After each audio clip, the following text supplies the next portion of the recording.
if you could talk a little bit about momentum and its importance. How do you recognize momentum in your business? What do you do with it? Yeah, man. So, I mean, it probably is the most important piece, right? Like, actually, it's funny. Pace and I were at a dinner a couple months ago, and we were just like having a conversation. And we were having this conversation. It came up along the lines of like just how he and I became friends. And he explained to me, he said, "You know why we became friends?" He says, "You've been the same person since I met you versus like a year and a half, 2 years later, like you're still like the same, like your character is the same, like you didn't switch up." And he says, "You're consistent." And he says, that's business acumen number one. See, a lot of people think it's about learning systems and learning processes and learning leadership and learning this and all that. It's like, that stuff is great. However, it's secondary to consistency, because if you can't show up consistently, if your system can't perform over and over and over again, it's not good for anything.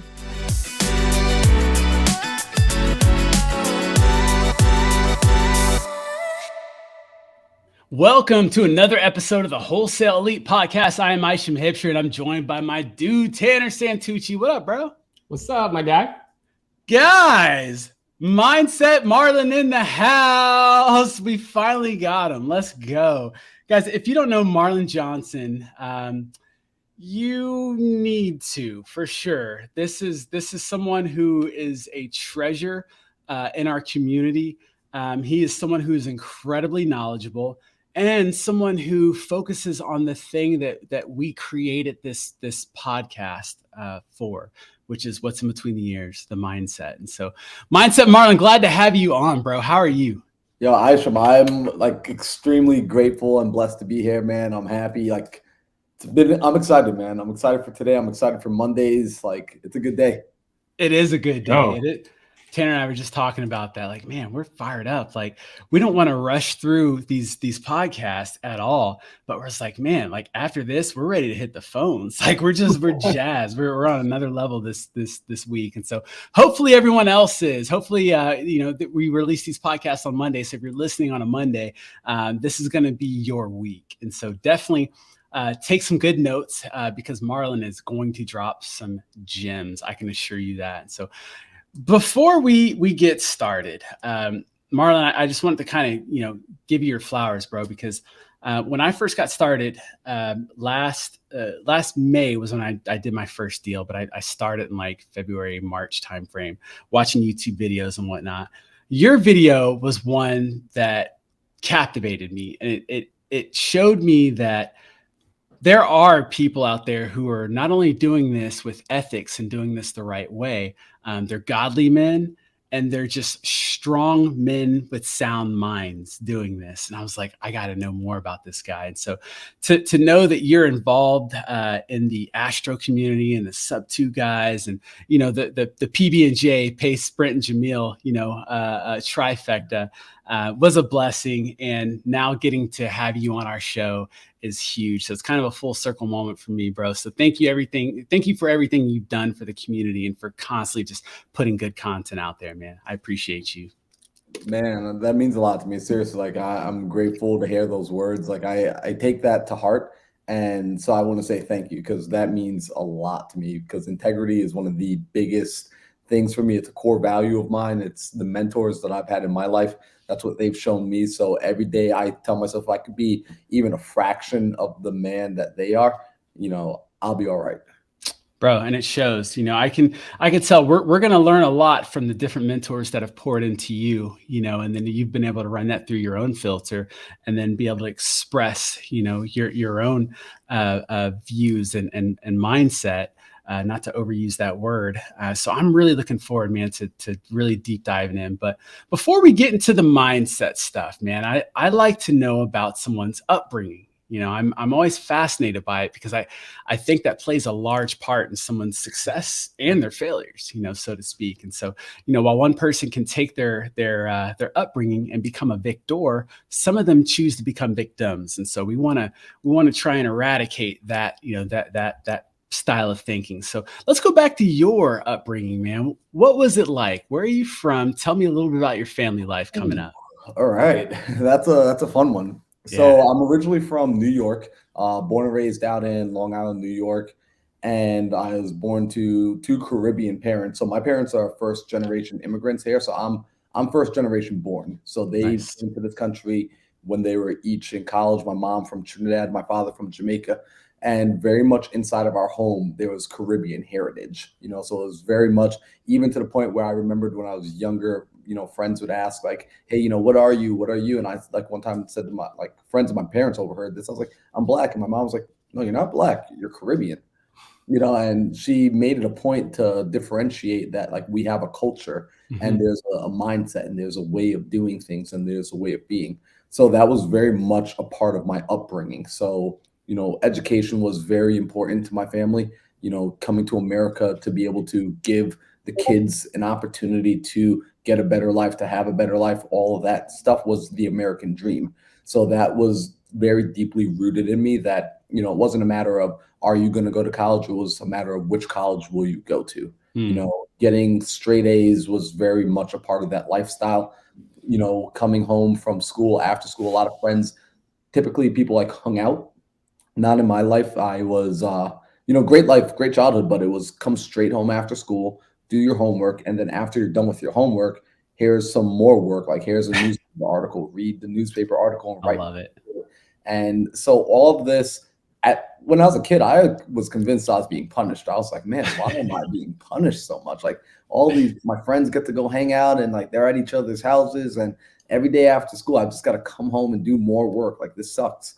But 2020, hindsight being 2020, I see that it laid a foundation as far as my ability to learn, my ability to discipline myself. All of these things played into ultimately what led up to where I'm at now in life and being able to go and start business and being able to get myself to take the initiative, to be proactive, to get work done, to Right. learn new skills, to sit down and dive and do research. And all of that came together from my upbringing. But it was a strict Caribbean house, and anyone that's like lived in a Caribbean house knows exactly what I mean when I say that. Well, I didn't have the benefit of growing up in a Caribbean house, but I can totally understand and respect your mom's desire to realign you to your specific culture, and not to kind of Mhm. just be typecasted. And so, shout outs to moms for that.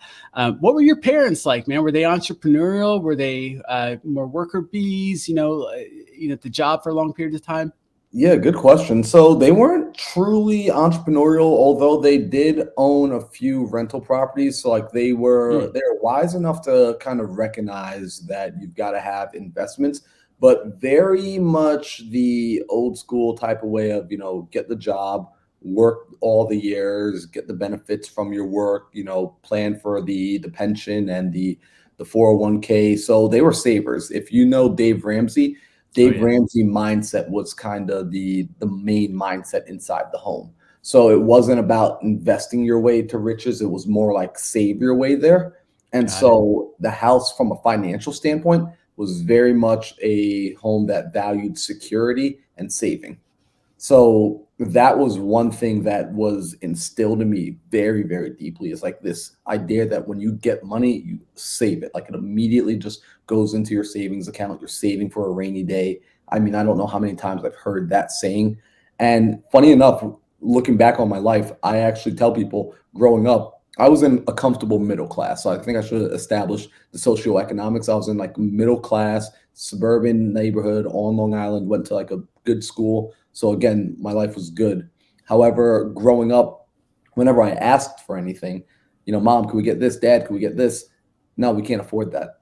Mm, So when I would hear we can't afford that, what I was really coming to understand was no, we're broke. We don't have money. What they were really saying was it's not a priority. So we're not going to right. buy that. I didn't get that translation. So I was convinced that, oh, shoot, I shouldn't be spending money. Every time I spend money, it's hurting the family, right? Like they're working so hard. My dad's waking up at 5 o'clock in the morning to drive into Brooklyn to go work all day. Doesn't come home till like 8 o'clock at night. So he's gone all day at work. My mom's gone all day in the city. She's not getting home till 7 o'clock in the evening. Like they're Right. working so hard that I shouldn't just be going out wasting money.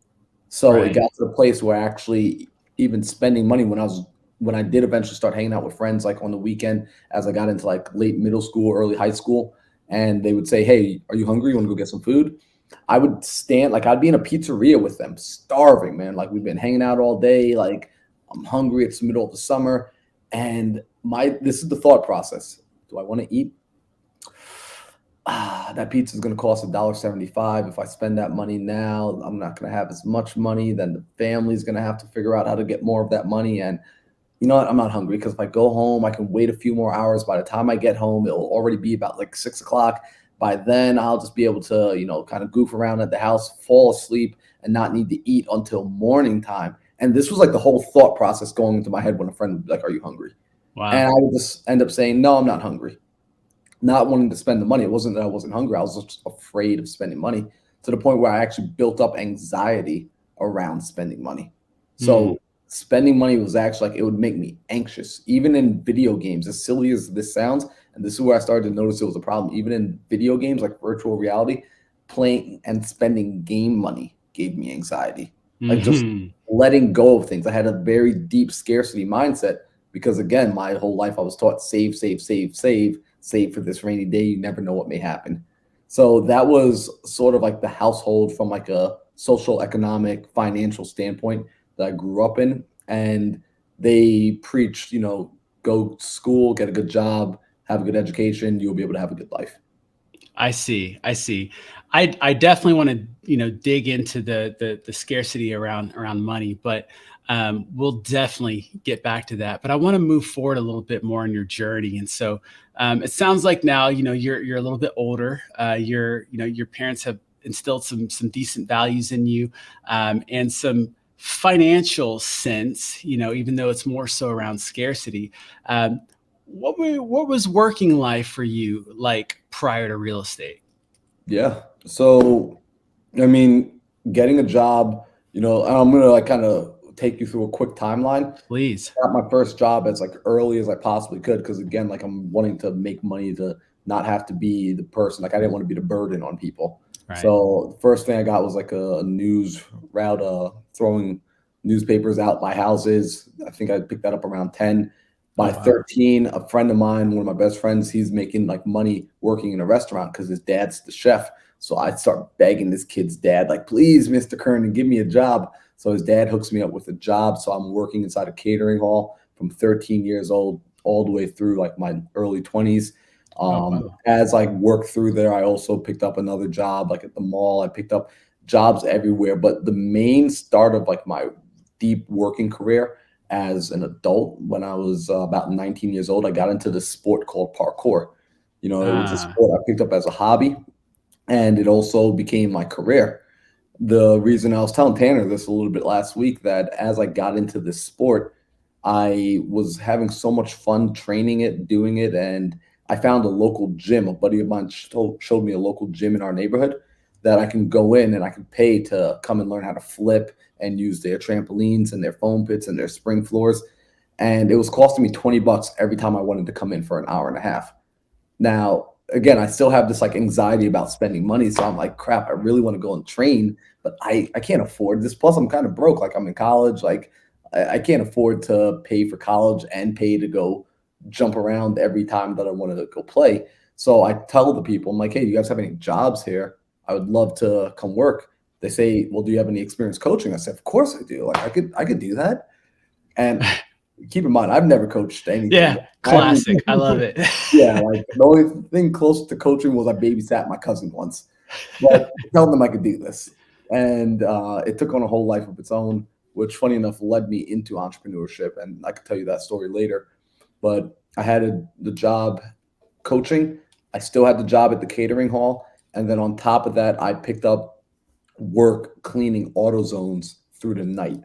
So I would, with Ah, my uncle's buddy, we would go out to Autozones around 10 o'clock at night when they're closing up, and we'd have these big industrial cleaners, and we're just cleaning the floors. That job sucked, by the way. Like, if anyone's ever thinking about doing it, like, it's just not fun. Not, not a fun job at all. But just was trying to stack money. Just wanted to save, make as much money as I could, and save it. And unfortunately, or fortunately, I was able to do the mental math pretty quickly to realize like, okay, I'm earning this much from coaching, earning this much from catering, earning this much from the Autozones. And at this rate, in about 114 years, I might be a millionaire if I don't ever spend a dollar. And like, that's just not realistic. And so I realized I could do the math well enough to see that this just wasn't working. Okay. Okay. All right. So I believe we left off at, you having multiple jobs. What was before how did real estate come into the picture? So the real estate came from, oddly enough, and people always like, huh? It came from the parkour. So of all the jobs that I worked, they were predominantly for just making the money, except the parkour. So the parkour was the first time like I fell in love with something. Like I fell in love with this hobby. I fell in love with this workplace, with this community. Shout out to Leon Williams. He's the owner of the gym that I was working at. That gym was so tight. It was the first place I experienced community. So that work environment wasn't a traditional work environment. I was hanging out with my best friends. I was doing the sort of thing that I love to do, working with the kids. I had them with me year after year. So I was working in that parkour gym for about 7, 8 years as a coach and athlete. And so these kids were there and they were growing up with me. Now, this is where it gets interesting. I was at an age around 19 or 20 when I started in there. I was working with kids anywhere between the ages of like 5 and 16. So I was serving a place in their life that I never really had. Like I never had that person who was like the 19-year-old, 20-year-old big brother to me. And I have a big brother, but me and him just didn't have a good relationship growing up. So I never had that role. So I started to become like a mentor to these kids. And so as I'm working with them year after year and watching them grow up, I'm having conversations with them about life and about their mindset, things, same sort of things I talk about today. I don't really believe in fluff conversations, even if I'm talking to a kid. I think people discredit how intelligent kids are. So I would have regular conversations like I would with any other adult. And I'd ask these kids, like, what do you want to do with yourself? What do you want to do with your life? And the answer I would get most often, I want to be a parkour coach. I want to be a parkour athlete.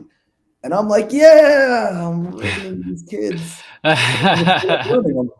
Because I'm starting to recognize and see that the path I'm on is, as much as I'm having fun, it's not a strong financial path. Like it's just, we're living in New York. I'm already projecting and seeing, hey, in 5, 10 years, these kids are going to start to be in the position I'm in, which is they're going to want to start traveling. They're going to want to start getting into a serious relationship. They're going to start thinking about wanting to start a family, all this kind of stuff. And they're going to be faced with the reality that they spent the last 10 years of their life building a skill that can't be monetized. And now they're going to not know what to do. And they might be faced with do I continue to chase after my passion, or do I trade my soul for a job that sucks? And those seem to be the only two options, at least that were being presented to me. That's the way life had seemed to have been framed. And I just wasn't happy with either of those choices. So I made a decision that there has to be something better. And whatever that something better is, I'm going to go find it. And I wish I could say like I immediately popped into real estate and like just had the answer. It wasn't real estate first. For me, it was I came across stocks and options. The girl I was dating at the time, she had started this program. She paid a lot of money for this, stocks and option class, and she shared it with me. So I started learning how to trade stocks, and I was actually, from my paper account, I was making money. I was starting to figure it out. I was spending a lot of time researching, just getting deeply into it. And probably to this day, I might have still been doing that, except during this time, I was still working as a coach. And in the summertime, I would go away to this place called Woodward. Woodward is a camp for action sports, skateboarding, BMX, snowboarding, parkour, cheerleading, tumbling, all that stuff.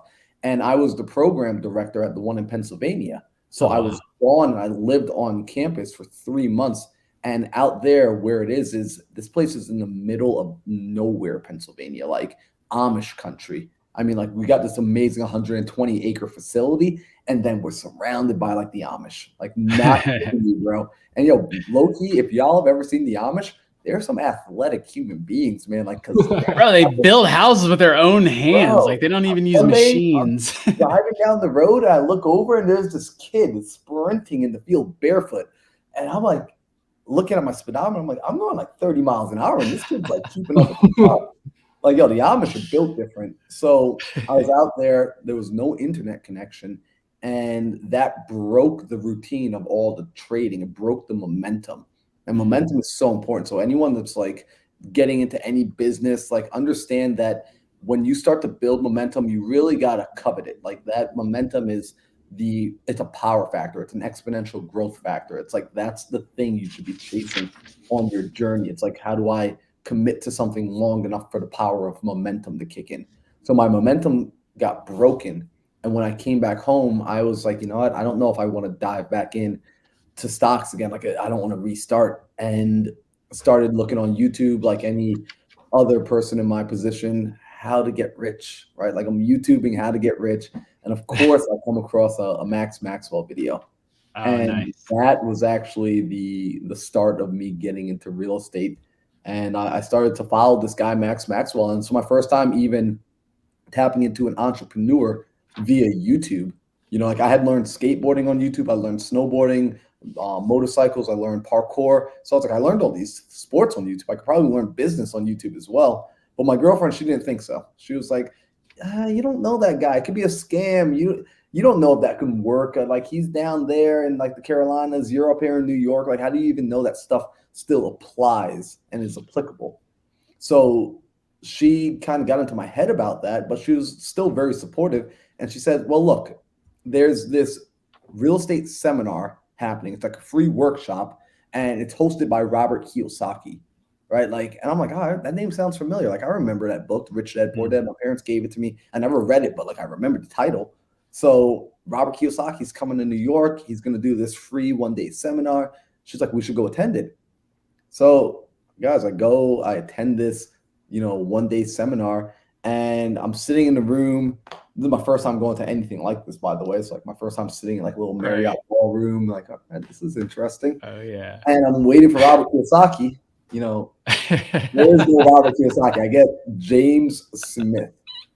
And yeah, bro, like James Smith comes out and he's talking, and bro, this guy was not politically correct. I mean, like he's at the front of the room and he's just like calling us snowflakes and cupcakes and just telling us that we need to get our ish together. And like I'm feeling like kind of offended, like, why is this guy yelling at me? And at the same time, he's telling me about all this stuff that you could do in real estate that I never even heard of. He's talking about creative financing. He's talking about lease options. He's talking about how you can make money for helping people, not just being a greedy jerk, that you can actually go out there and solve problems. So, that's it. Like I'm sipping the Kool-Aid at this point. Like I'm really buying in, because everything he's saying, none of it was so rocket science that like my brain couldn't comprehend it. In fact, I was getting pissed off because I hadn't been taught it earlier. I was like, wait a second, why has no one taught me this? Why haven't we been having this conversation? We've been talking about so much other stuff that doesn't matter. And this guy is explaining to me that you can change your life and you can help people and you can be a power for good and you can make a ton of money doing it. Like, why is everyone not inside this room right now? And so I ask him at the end of it, like I just kind of pull him to the side and I just ask, like, what do I need to do? Like, everything you said is awesome. Like, how do I move forward? How do I learn more about this? How do I change my life? And he says, listen, if you're serious, there's a 3-day event coming up in a few weeks. It's going to cost you money to go to. It's going to be about $500. Buy the tickets to the seminar, go to the 3-day, continue to learn. So I did. And that was like the first time I ever like bought any sort of like in-person seminar, education, anything. So like, and spending, again, this is still the guy that has anxiety spending. Right.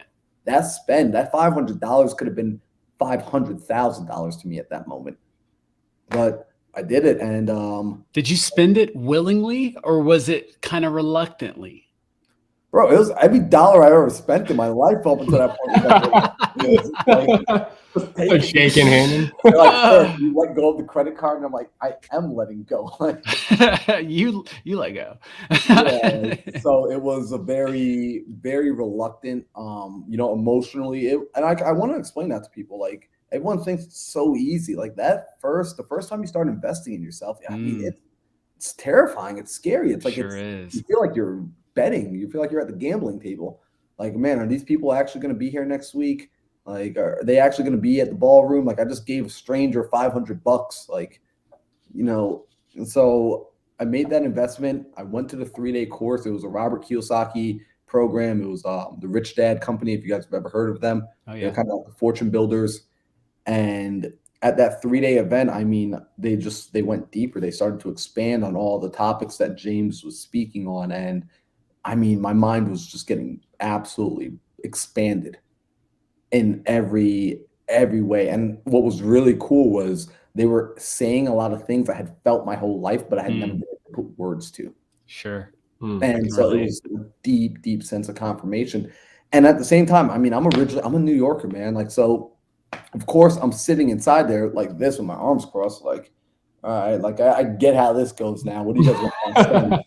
All right, you already sold me at the free event. Like, what are you gonna try and sell me here? Yeah. And I found myself like easing up and relaxing though as the weekend went on, because these guys were just nothing but honest. And it's funny, nowadays I know I have the vocabulary and the experience to explain what I was feeling, but back then I had this feeling the whole weekend. I could not figure out what it was. I was like, what is this feeling?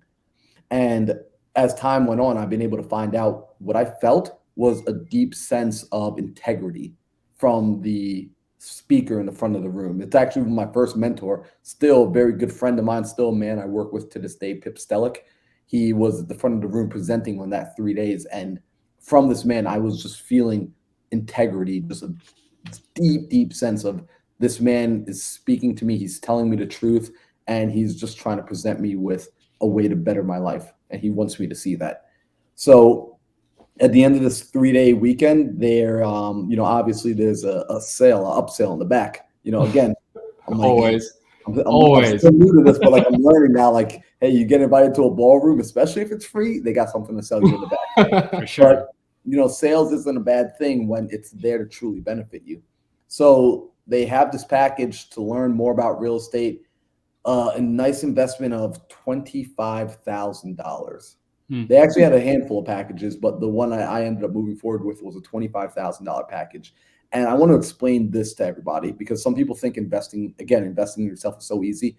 When I moved forward with that package at the end of the weekend to learn more about real estate, to learn about wholesaling, to learn about all of this stuff, I had $3,000 in my bank account. That was like my entire savings from working since I was 13 years old till now. I had one credit card with a $3,000 limit. And I owned my car free and clear, like my Honda Civic that I paid $2,000 for. So my net worth was about $8,000 if I were to sell my car. And that was it. That was everything I owned, period. And because I saw that there was I felt it. I was like, you know what? If I don't move forward with this, I'm going to always for the rest of my life be wondering what if. I'm always going to be thinking, Right. what if I had invested back then? What if I had just done it? And that was way too painful to think about. I was like, I can't live my life with that sort of regret. I'm okay with, trying and failing, but I'm not okay with not trying. So I moved forward with the training, and I want to say the rest is history. I mean, since then I've been fortunate enough to be able to go out and do, I don't even know, I stopped counting on how many wholesale deals I've done. Been able to buy properties. We're sitting at about 26 doors right now.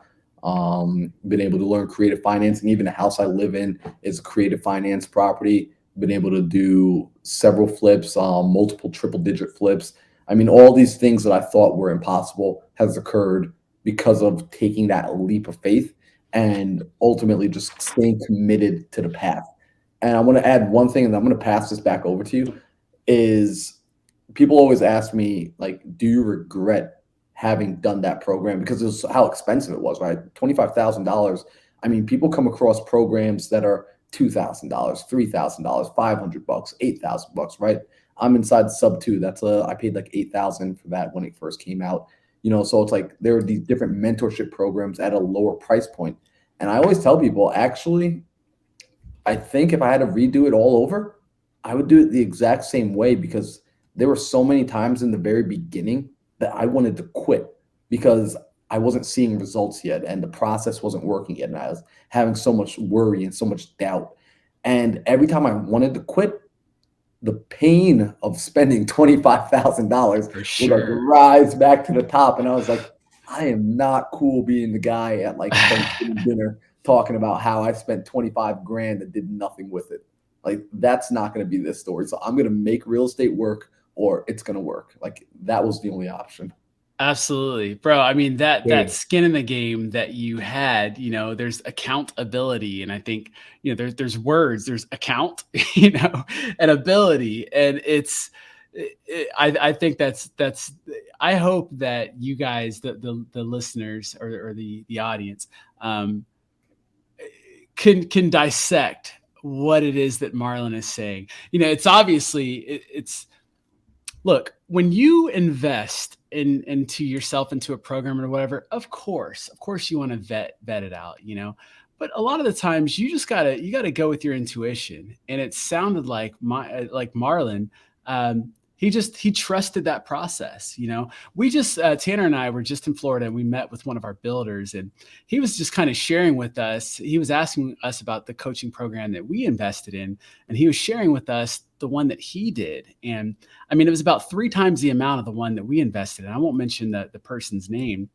But he's like, man, I spent 25 grand on mine. And he's like, I could have watched YouTube videos. I never got any individualized, Q&A or any of this stuff. And so he was super apprehensive, with investing into anything else coaching wise moving forward, because it didn't work well for him. But he admits that he didn't feel good about the investment in the beginning. He just trusted the person because they were an influencer. They're all over YouTube and all over everything. And so, Marlon, you went with your gut, and it worked for you. I think, Tanner and I did the same with our mentorship. We went with what aligns with us. And so that's incredible. Thank you for that nugget, dude. I want to go, oh gosh, so deep on a lot of topics here. But the first thing that comes to mind, that you kind of, went down a good path on, but it wasn't the topic of conversation. So I wanted to stay on topic, but you're talking about momentum. And I think momentum is probably one of the most overlooked things in a person's business, because they may not recognize it as being such. And, there's the law of the big mo. There's all this stuff that's out there that a lot of people aren't aware of. So if you could talk a little bit about momentum and its importance, how do you recognize momentum in your business? What do you do with it? Yeah, man. So, I mean, momentum it probably is the most important piece, right? Like, actually, it's funny. Pace and I were at a dinner a couple months ago, and we were just like having a conversation. And we were having this conversation. It came up along the lines of like just how he and I became friends. And he explained to me, he said, "You know why we became friends?" He says, "You've been the same person since I met you, versus like a year and a half, 2 years later, like you're still like the same. Like, your character is the same. Like, you didn't switch up." And he says, "You're consistent." And he says, that's business acumen number one. See, a lot of people think it's about learning systems and learning processes and learning leadership and learning this and all that. It's like, that stuff is great. However, it's secondary to consistency, because if you can't show up consistently, if your system can't perform over and over and over again, it's not good for anything. It'll eventually fizzle out and it won't stand the test of time. So business acumen number one is that ability to be consistent. And with that consistency begins the build of momentum. So this momentum, when we look at growth, a lot of people think like growth is kind of like this linear chart up. And we all know this. Like, once you start to experience this, you start to realize it's not this linear line. In fact, if anything, it looks probably more like this, that you start here and you begin to actually in the beginning dip down first before you even start going up, because ultimately we start to go through what is referred to as the learning curve. Right. And that learning curve takes us down into the valley first. And it's down in the valley where we go and we're starting to make the mistakes. And unfortunately, while people are going down through this valley, they start to think there is something wrong with them. And I gotta just speak this out loud, because most people are just, they're on their island doing this business. They're on their island doing entrepreneurship. So when they run into problems, they're not talking to anybody about it. So they start coming up with their own answers. And sometimes their answers are incorrect, right? The correct realization and the correct reality is you're going through a natural progression. So that dip you're feeling, that, oh my gosh, I suck at this, realizing how much you suck at it, that's normal, because you didn't have an awareness before. Now you have an awareness of all the things you don't know, and now you need to learn. And then as they start to come up, they start to realize, man, this is a lot of work for not a lot of results, and they self-eject from the path. Yeah, and we talked about that. We talked about that offline, I don't know, last week, me and you, and that same thing about the up and down. And what a lot of people get stuck in is when they're in that learning curve at the bottom, is when, like you're saying, they self-eject because they don't see any results, but they don't understand the process. And so when you've had a bit, even the slightest bit of success, right? You closed your first deal, you've done whatever, you realize how much work that went into getting that first deal done. Well, what they didn't realize, I feel like a lot of people, is they are at the bottom of that learning curve, and that first deal is at the peak. Well, then when you start going back down, because now it's like, I got to start over, I got to get another deal, whatever. And that's all entrepreneurship is. And so with the mindset you're talking about, it's beautiful. And a lot of people need to realize that, because all momentum, like you were saying, doesn't go straight up. This isn't linear. This isn't vertical. There's no such thing as momentum that keeps going. It's just Newton's law of physics, right? You got to go, everything that goes down goes up and all that kind of fun stuff. That's 100%. All momentum is. So you just got to keep going, and there's a consistency level to it. Dude, and that's it. And like a lot of people, it's unfortunate that they haven't completed, I call it a revelation or revolution around the sun. They haven't completed one full revolution to recognize the pattern.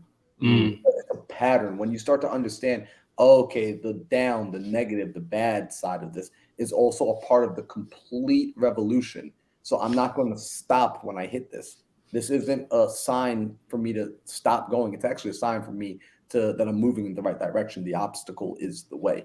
So when we start to gather this momentum and we start to build, we start to see an exponential growth factor, because then when we do start to grow, it's not this steady growth. It actually starts to lift in such a way that it's mind-blowing. You know, it compounds, right? And we understand that in the beginning is where it's going to take the most amount of energy. It's like a spaceship trying to leave orbit. More fuel is burnt in the first 45 seconds to a minute of liftoff than it is for it to get to the moon. Because after that, it's gotten past the gravity. It's gotten past that initial resistance. So that's where we want to get to that place of, how do I build up the momentum? How do I push, use all my willpower, use my focus, use my energy, use my skill, use my ability to plan and prepare to break through that initial resistance, so that now I can continue to travel with less resistance and ultimately allow that momentum to build, that exponential growth factor to kick in.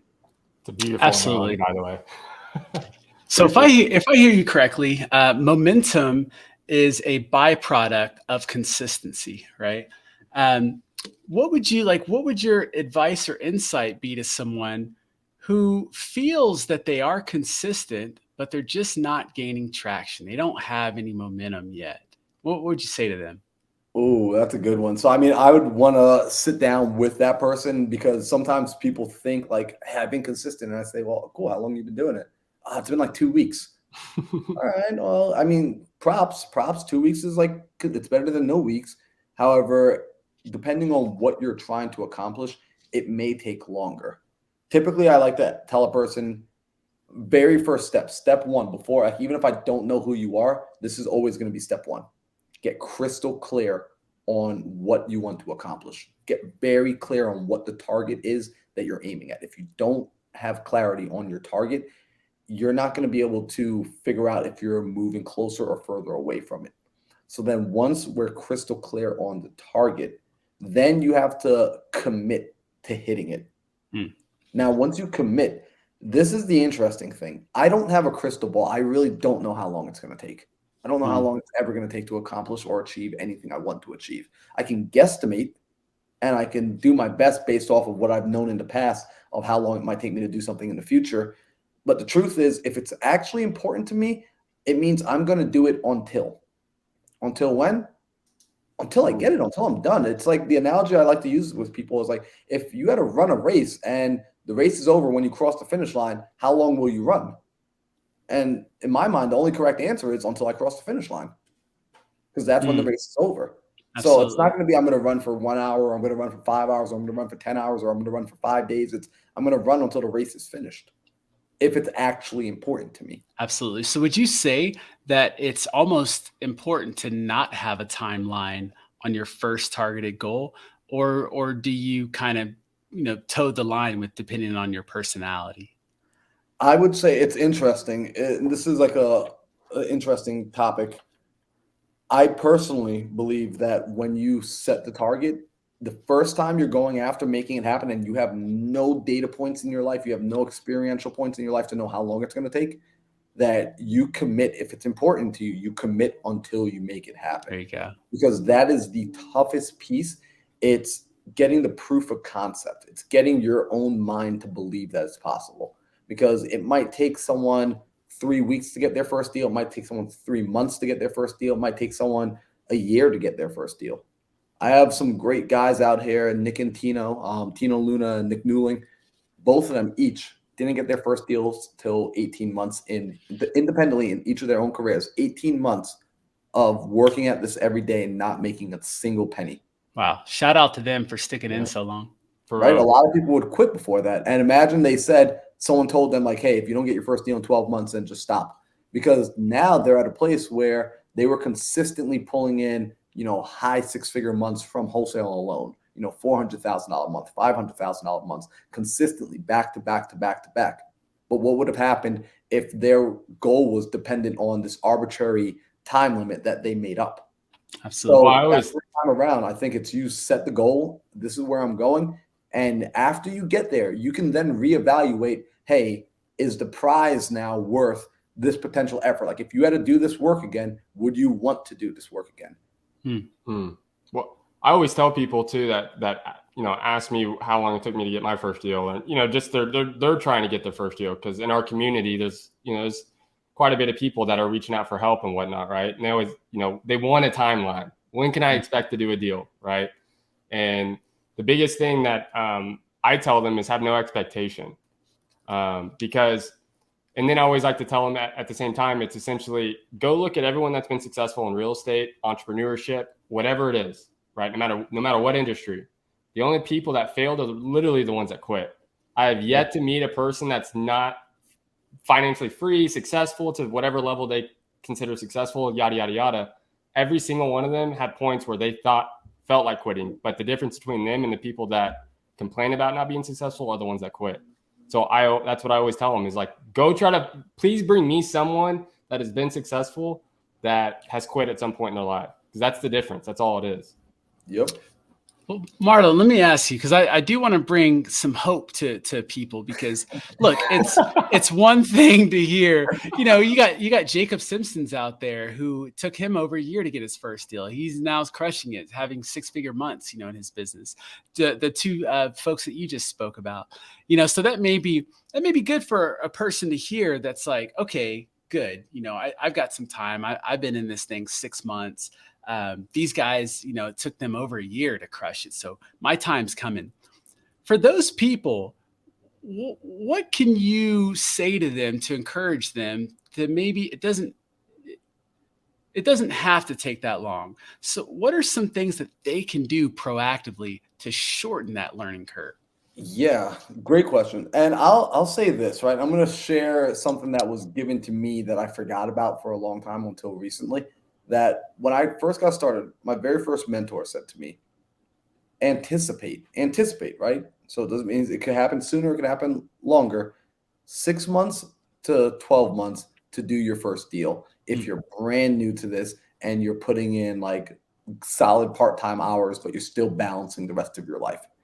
And it wasn't because 6 months or 12 months is how long it takes for a transaction to occur, but recognize you as an individual, you're changing.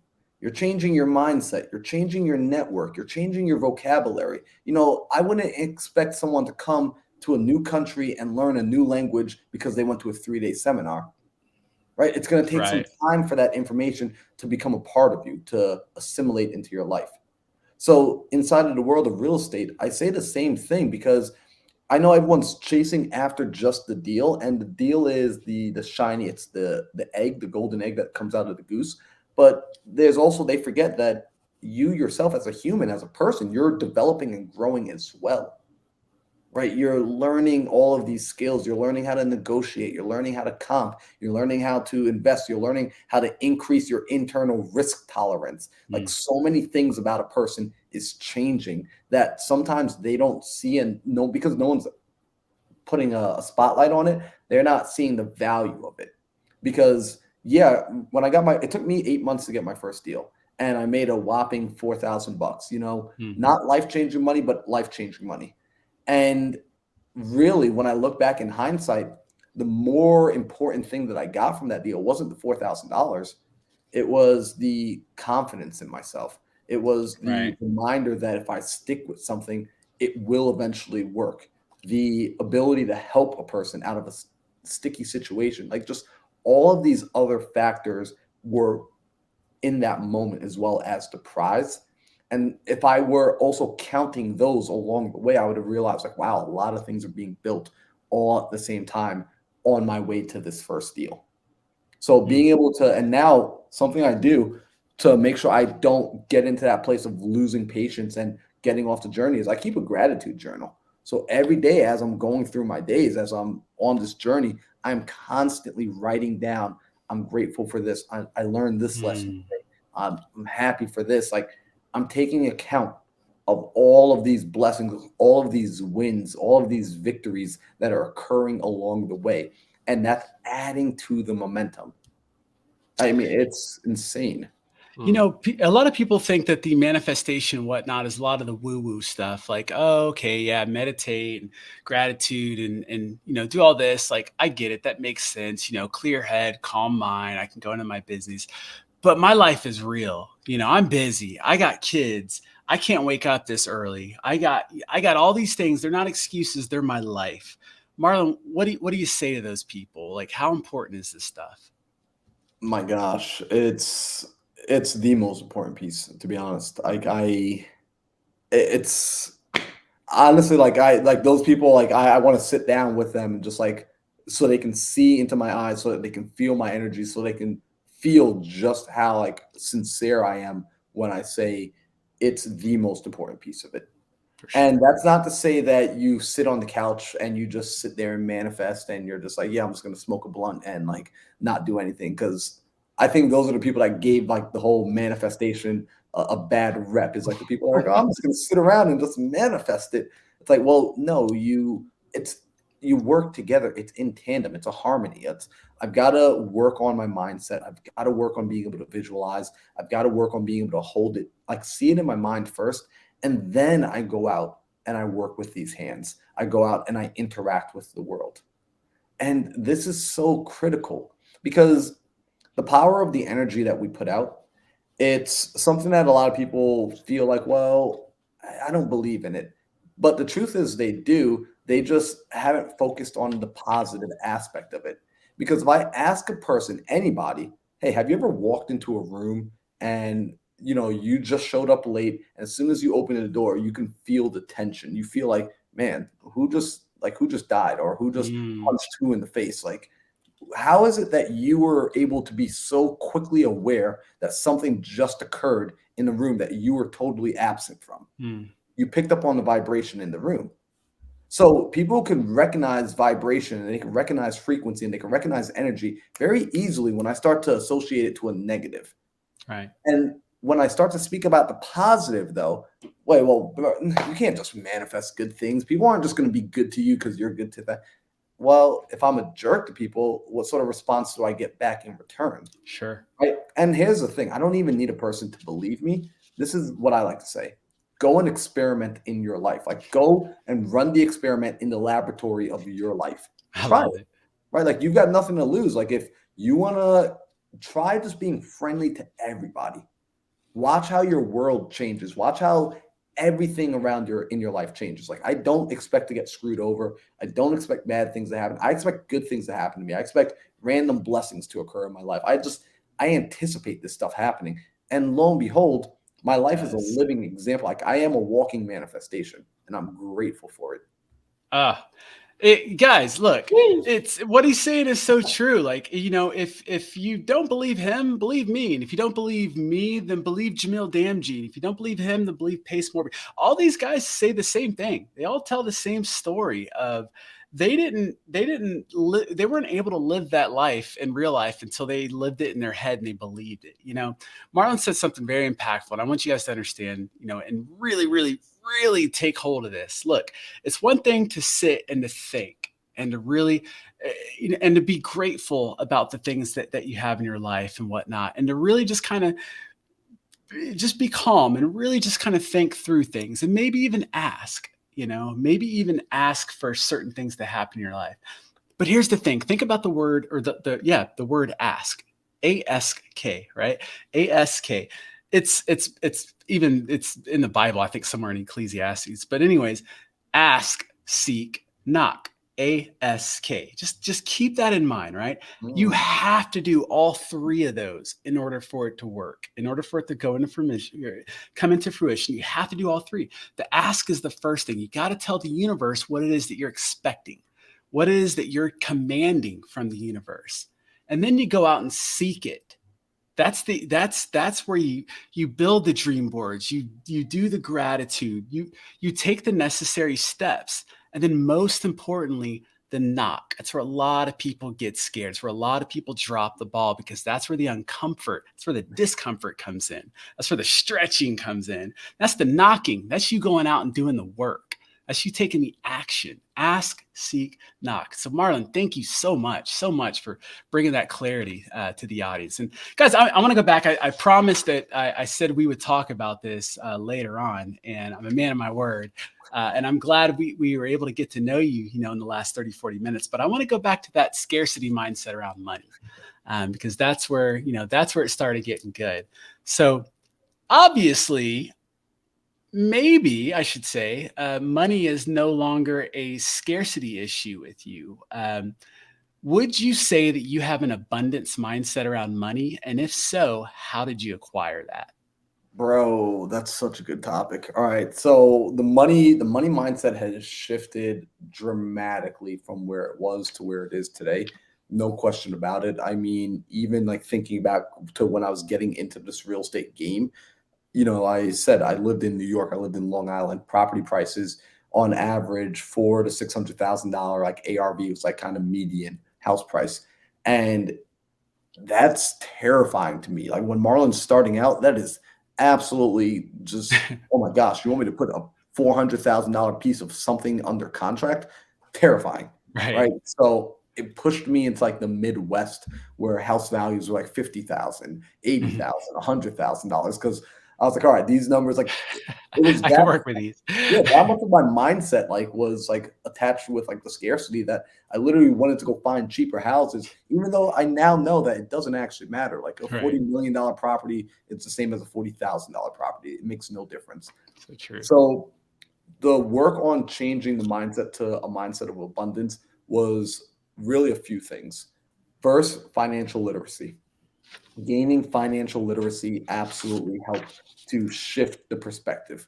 So not for nothing, you guys have probably heard this book mentioned a million times, and today will be 1,000,001, Rich Dad, Poor Dad. Amen. Right? That entire library is like people need to pick that entire library up and read through it. I've actually made a rule in my life that I will no longer entertain friendships unless a person has read that book, because so much of my way of thinking is a derivative of that foundation. And if they don't agree with it or at least understand it, they won't get where I'm coming from. Sure. And I don't have the time to explain to everybody. So financial literacy was number one. The second thing that really helped was gaining a new relationship with money was actually paying attention to like biblical practices with money. So I had a gentleman by the name of Myron Golden come onto my podcast about a year ago, and he speaks about business from a biblical standpoint. And while we were on the podcast, he says, "Do you want to know the best business book I've ever read?" I say, like, of course. Like, this dude is making great money. In fact, he has a consulting product that he sells his time, $1 million session. And he's had people purchase his time for one session for $1 million. And I'm like, holy crap. Like, yeah, I want to understand like money from you. And he says, dude, the Bible, best business book I've ever read. And I'm like, what? Like, and I'm someone that like, I was very far away from the church when I was growing up. So, you know, curiosity gets me, like, this guy's selling $1 million consulting package. Like, let me go see what's in this Bible thing. And I start to read about money from there. And I start to realize a lot of the sayings I was hearing were incomplete sayings, that like when people, like church people that I grew up with, they were talking about money. A lot of them were talking from a scarcity or a misunderstanding, and they didn't truly understand it. It was almost like if you had money, I had this relationship in my mind that rich people were automatically bad people. Right. And so subconsciously, I didn't want to be a bad person. So subconsciously, I was keeping myself away from money, not realizing that wealth gives you the ability to become more abundant, gives you the ability to help more people. So that was a big part of changing my relationship, my emotional and spiritual relationship to money. And with that being said, a practice that I began doing after listening to enough people was tithing. And this was something that I struggled with in the very beginning. And I'm proud to say now, like, I love tithing. Like, I actually look forward to making money so that I can give it away. Like, it's insane, like how much of an emotional shift has occurred where like, it's fun. Like when I get paid now, I'm like, oh, sweet. Like I get excited to go look for something to give it away to. Like and since having done that, I've watched money begin to flow in. And my favorite word of the year, I'm going to share this with the audience. I want y'all to like understand this and dive deep on this word, is stewardship, right? Becoming a steward.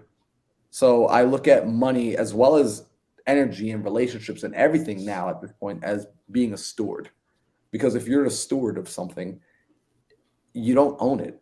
I actually have come to this realization. I realized money, I don't own money. Like I don't own anything. Like none of this stuff, like not even my body. Like I'm leasing it. I'm in charge of it during my time on earth, which is really cool because since it's like if you gave me your car and you let me borrow it for the weekend, right? If I ever want to drive your car again, I should probably take really good care of it when you give it to me that weekend. I should probably clean it and give it back to you with a full tank of gas and all of this, because if I do, then you're more likely to want to lend it to me again. In fact, you might have other cars in your garage that you're like, hey, you know what? You can also drive these as well. But sometimes we take things and we're irresponsible with it, and yet we want more. So I look at money as the same way. Like when we take money and we don't realize the purpose of it is to serve. The purpose of it is to put it back into the marketplace in a good, useful way that benefits the most amount of people possible.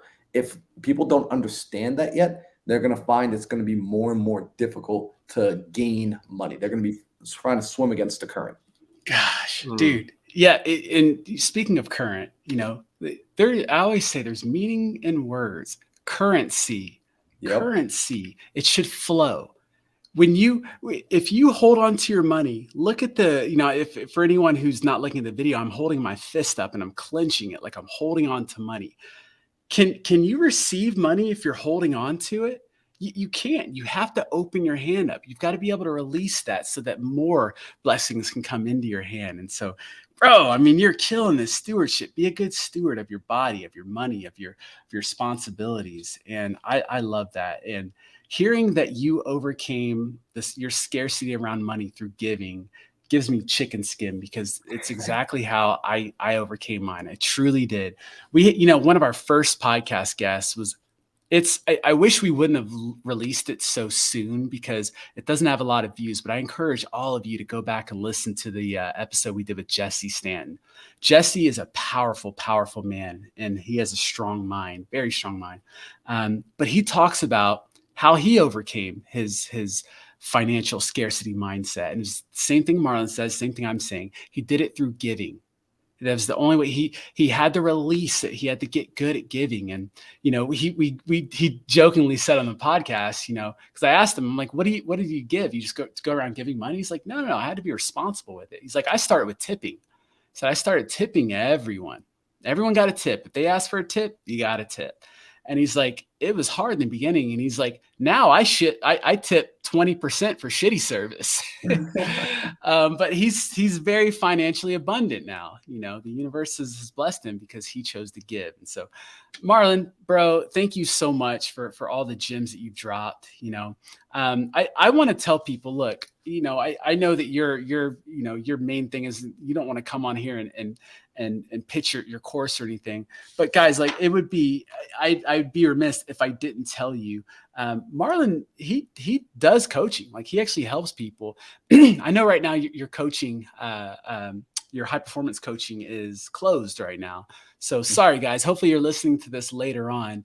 But his high performance coaching is where it's at. So much so that he literally, it's not a thing where you prevent this fake scarcity and you say, oh, sorry, guys, we only got one more spot. Like Marlon's coaching is legitimately closed, and it's going to be closed for a while now because that's what he does. He focuses on his clients and gets them the result. He's not interested in just bringing a ton of people in. He really wants to work with you. But outside of that closed coaching environment, Marlon, how can people work with you? Yeah, so appreciate that. I would say two main ways. One, if you guys plug into like my YouTube channel, plug into me on Instagram at Mindset Marlon. I'm always putting out free content, just sharing the things that I wish I found while growing up and coming up through entrepreneurship. And then I also have a community. It's a community for entrepreneurs because interestingly enough, I think one of the most magical things that has changed everything has been the power of proximity. I call it the campfire effect. And I mean, you guys know about this already. Like when you start squatting up and you're surrounding yourself with like-minded people, it's a game changer. But I'm never going to forget in the very beginning of like this journey, and we all went through this. You're like, all right, like I want to be around better people. Like that's it. I'm done hanging out with my buddies that just want to like get drunk on the weekends. Like I'm going to go like hang out with good people. Yeah, exactly. I go to a meetup.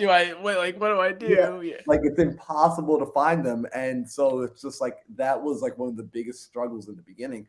And I was just like, man, I wish there was like a place where like they were all just like already gathering, where I could go and connect with high level entrepreneurs. I could go and connect with new people. I connect with people in different industries.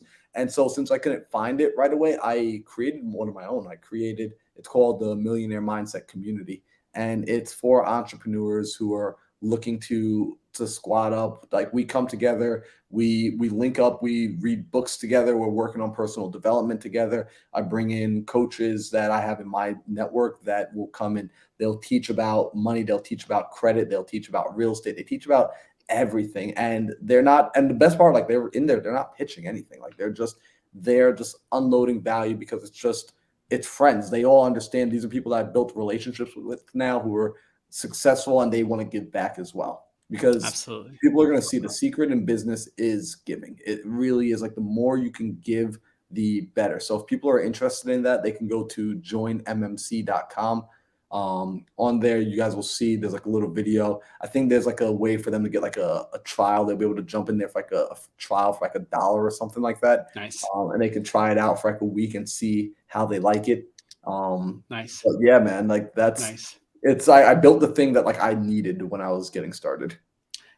So we're definitely going to link that up. And guys, I'll tell you this, Marlon's not doing this for the money. Here's the thing. If you have a free group, you get free people in the group. You get people with no skin in the game. You get people that are just there takers. They're just there looking to take. You want to be around an environment of people that give. You want to trust me in this. And there's programs out there that are pricey. The program we invested in was almost 10 grand. Marlon's not looking at that. He's got the community. He brings the value there. And it's less than $100 a month. It's actually way less than $100 a month. And so reach out to, like, when he told me his pricing a month, I'm like, that's a no brainer. So what's that link again, Marlon, for people to go check it out? joinmmc.com. It's joinmmc.com. And it's funny, man. Like, I get yelled at from like all my buddies all the time because they're just like, your price. You're not charging enough. They're like, you're like, and I'm like, guys, like, I made the thing that like, I wanted it to be a no brainer. It was just like, at the end of the day, it's like, it's not even like $1 a day. Like, it's not even $2 a day. Like, it's insane how cheap it is. Marlon, it's so affordable. This has been an incredible experience. Thank you so much, man. I do have one parting question I want to ask. I like to ask this from some people, but from you, I'm truly curious to know, and I think this is going to bring some value to our audience at the very end. What is your definition of success? Oh, that's an easy one for me because I borrow that definition from Earl Nightingale because he had my favorite definition and it stuck with me. So Earl Nightingale says success is the progressive realization of a worthy ideal. So a man that's moving towards a predetermined goal and is knowing where he wants to go, that man is a success. So I think I want to remind that to everybody that if you know where you want to go and you're making strides and you're taking steps, even if you're inching towards it and you're keeping your eyes focused on it and you're keeping your mind focused on it, you are a success. Simply by knowing where you want to go and moving in that direction, you are a success. And you'll feel it. Yep. Tanner, what you got for Mindset Marlon before we head out? Well, I have a lot to wrap up on, but I'll keep it really short. I think, well, just to kind of tie everything back together, since this is the definition of a mindset episode, so this is gold. I was locked in the whole time. So the biggest thing to reiterate on is your brain is a computer, essentially. And so what you put into your brain, what you tell yourself, and so all the affirmations, all the goal setting, all of that stuff, your brain is a computer. And I don't remember what the actual effect is called, but you tell yourself, hey, I want to go buy a blue truck. Next thing you know, you start seeing everyone driving blue trucks in the street. It's like affirming yourself and setting goals and all that stuff is real. It's not voodoo. It's not weird stuff that just people just say just to sound cool. Like it's changed my life. Because what I started, the things I would tell myself, like every day I write in my journal a full page. I am this, I am thankful, I am grateful, I am successful, I am all the kind of stuff. I literally every morning I write a whole page on it, and it's changed my life ever since because you start believing it. And once you start believing it is when you start actually looking forward to the action, and that action starts producing what your brain is telling you. And so I think the biggest thing for anyone listening is tell yourself what you want to be, set your goals, and believe in it. Write it down every day. It helps. Trust me. It sounds weird, but it helps. And then because your brain starts to see it. So that was just the last thing I had to say is it's a real thing and people need to actually start doing it more because it changed my life. So in a lot of ways. Well, Marlon, bro, thank you again for your time, man. This has been an incredible experience. I'm glad we have you on. I'm glad we documented this. I'm so proud of seeing that we recorded this successfully. It is now going to go out into the world and it's going to bless many, many, many lives, bro. So again, dude, thank you so much. Thank you so much, man. Bro, thank you. I appreciate you both for having me here. This was an amazing conversation, and I'm looking forward to continuing to grow with you two. And yeah, if there's anything I can ever do to help, please let me know. Awesome. Love it, and guys, we want you in that seat. We want you sitting right where Marlon is right now. Well, maybe not where he is right now. It looks like his bedroom. It'll be a little awkward, but we want to interview you, and so we want you though to go out there, crush it, make it happen. And we'll see you on the next episode of the Wholesale Elite Podcast. Until then, peace. What up, Elite fan? That's a wrap for today's episode. But look, if you got value out of the show today, do us a huge favor and give us a review or give us a like or subscribe. Do all the things to help us get the word out there. And look, we want to see you on the next show. So get out there and crush it, make it happen. Stay tuned for the next episode. Peace.